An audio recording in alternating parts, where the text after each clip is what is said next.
Assalamualaikum warahmatullahi wabarakatuh. Salam jumpa, salam sejahtera untuk Anda semua. Saudara-saudaraku sekalian, kembali saya menemui Anda dan kali ini saya akan memberikan tanggapan atas video dari seorang Habib seperti berikut ini.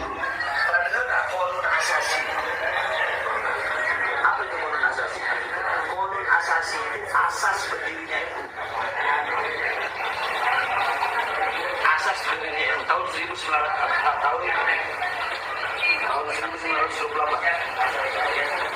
Qanun asasi itu asas semua yang sampai sekarang setiap amalan itu dipakai.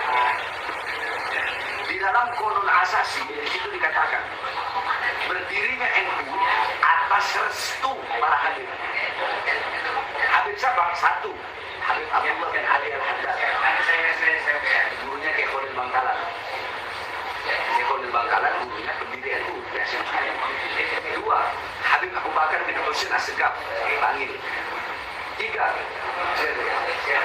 Habib Husain Al-Haddad, Jombang. Empat, Habib Abu Bakar bin Muhammad As-Segaf, Gresik. Lima, Habib Ahmad bin Abdullah As-Segaf. Jadi Ki Hasyim Asy'ari beliau itu nggak asal nggak usuk-usuk langsung ngediri, enggak. Pergi sowan ke para habaib. Sampai-sampai dijelasin di sini nih di Qanun Asasi. Beliau Ki Hasyim Asy'ari membawa perkataannya Habib Ahmad bin Abdullah As-Segaf. Wala prinsip dasar, ya ini prinsip dasar Qanun Asasi itu prinsip dasarnya ini. Diletakkan sama Ki Hasyim Asy'ari. Qala Sayyid Ahmad bin Abdullah As-Segaf rahimahullah ta'ala. Inna harrabita qad sata'at bi sha'nabiha wa istama'at dawaira fa'ina tadhabuna 'alayha fa'ina tadhabuna 'anha ayyuhal mu'arridun kunu min as-sabiqina awwal. Para pemirsa sekalian, saya juga kaget menyaksikan video ini. Video ini adalah kiriman dari salah seorang sahabat di kolom komentar. Terima kasih kepada saudaraku yang telah mengirimkan. Video ini adalah satu rangkaian dengan video yang kami ulas pada edisi yang lalu. Pada saat itu Bahri bin Smith mengatakan bahwa penentu kemerdekaan, hari kemerdekaan Republik Indonesia adalah Habib Ali Kuitang yang oleh dia dikatakan sebagai guru dari Bung Karno. Nah, di video tadi dengan lantang dia mengatakan bahwa di dalam Qanun Asasi dijelaskan bahwa berdirinya NU atas restu para habaib. Bahkan dia menyebut habib-habibnya. Kalau kita buka Qanun Asasi, sama sekali itu tidak ada. Lalu Qanun Asasi yang mana yang dia baca?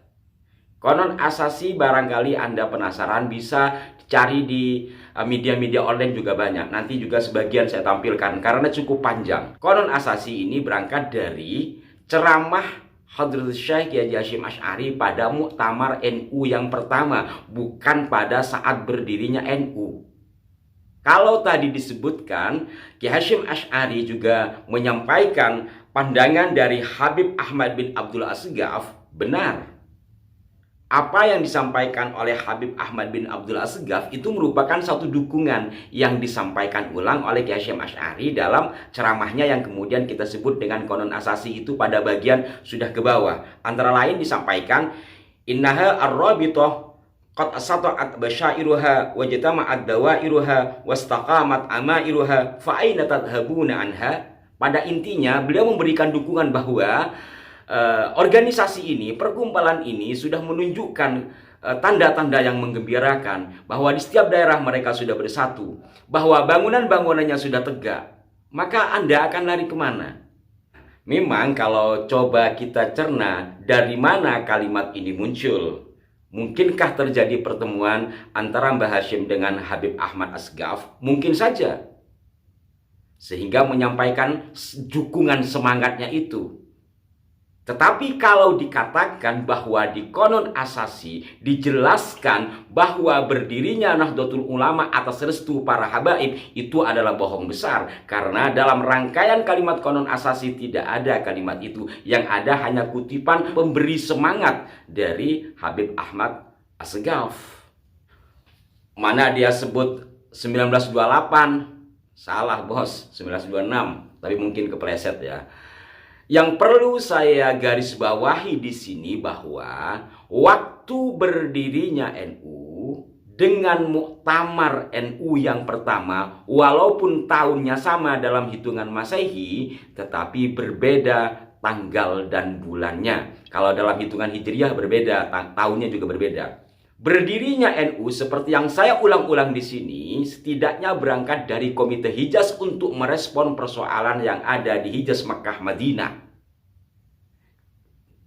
Setelah berhari-hari para ulama yang diinisiasi oleh Ki Haji Abdul Wahab Hasbullah yang sudah mendapat restu dari Mbah Hasyim Asy'ari, dan Mbah Hasyim Asy'ari juga sudah mendapatkan restu dari Syekhna Khalil Bangkalan sebelum beliau wafat, maka Ki Haji Abdul Wahab Hasbullah dan para kiai yang lainnya termasuk Ki Haji Hasan Gipo sebagai ketua dan Ki Abdul Halim Lui Munding sebagai pembantu dalam pengertian pada saat itu ditugaskan selain membuat surat, menyebarkan surat terhadap kiai-kiai di Jawa Madura. Maka pada tanggal 31 Januari 1926 atau 16 Rajab 1344 terjadilah pertemuan ulama-ulama yang diundang pada Komite Hijaz itu. Kemudian mereka menyusun surat yang akan disampaikan kepada penguasa Hijaz Makkah Madinah, yakni Abdul Aziz bin Su'ud. Setelah dirancang suratnya jadi, kemudian sekaligus dibentuklah organisasi sebagai wadah pengiriman terhadap penguasa Hijaz yang baru. Delegasi yang rencana akan diberangkatkan yakni Kiai Haji Raden Asnawi Kudus. Hanya saja karena kendala kendaraan, kemudian keberangkatan ke Hijaz ini tertunda. Lalu yang berangkat di tahun kemudian adalah Ki Haji Abdul Wahab Hasbullah sendiri beserta Syekh Ghanaim Al-Amil Al-Misri. Jadi dari tanggal bulan berdirinya NU ini, kalau menghitung dari kalender Masehi masih di tahun 1926, tepatnya tanggal 23 September baru ada muktamar NU yang pertama. Di muktamar NU pertama inilah yang kemudian Mbah Hasyim Asy'ari menyampaikan pidato yang kemudian dijadikan konon asasi atau asas dasar berdirinya NU. Asas dasar berdirinya NU itu ada beberapa poin yang mengambil dari Al-Quran dan hadis terkait dengan bagaimana cara dakwah, bagaimana dalam konteks sosial dan sebagainya. Adapun penyampaian tadi yang mengutip dari Habib Ahmad itu adalah bagian dari ceramah beliau ke bawah untuk memberikan semangat. Maka beliau menanyakan, akan kemana lagi Anda? Ini bangunan sudah tegak kok. Dari runtutan peristiwa ini, andai pun di konon asasi itu Mbah Hasyim menulis minta restu sama Habib-Habib, berarti bukan pada awal berdirinya NU, tetapi NU sudah berdiri kemudian membuat muktamar. Apalagi di konon asasi sama sekali tidak ada perkataan Mbah Hasyim yang menyampaikan bahwa berdirinya NU atas restu para habaib.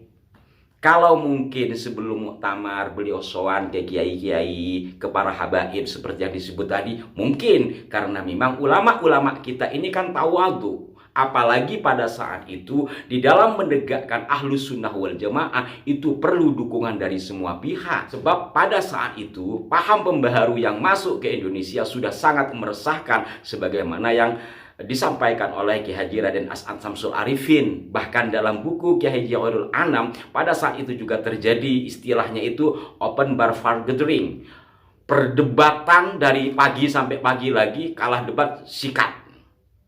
Persoalannya hanya persoalan yang sifatnya furu'iyah. Maka memungkinkan kalau umpama saja Mbah Hasyim sowan-sowan dulu kepada para kiai, kepada para habaib, itu hal wajar kalau itu terjadi, walaupun saya tidak menemukan catatannya.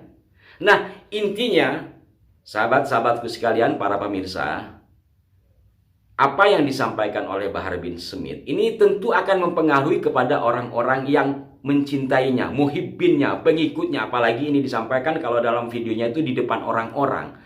Dan orang-orang yang tidak mempelajari sejarah NU, meskipun dia orang NU, akan terbawa bahwa berdirinya NU atas restu para habaib. Maka dengan ini mudah-mudahan ada dari sahabat-sahabat pengurus Lakspesdam NU untuk memberikan klarifikasi hal ini. Kalau saya, ya saya orang NU, tapi saya tidak mengatasnamai lembaga ataupun badan otonom. Saya ya saya. Mudah-mudahan dari Lakspesdam NU bisa memberikan pelurusan atas sejarah-sejarah palsu yang disampaikan oknum-oknum tertentu. Mungkin juga dari LTN, Lajnah Ta'lif wan Nasyr. Mohon ini disikapi dengan serius. Sebab apa? Kalau tidak, sejarah NU akan rusak sebagaimana sejarah-sejarah yang lain. Dan sebagaimana sejumlah pengamat mengatakan, untuk merusak NKRI, rusaklah NU.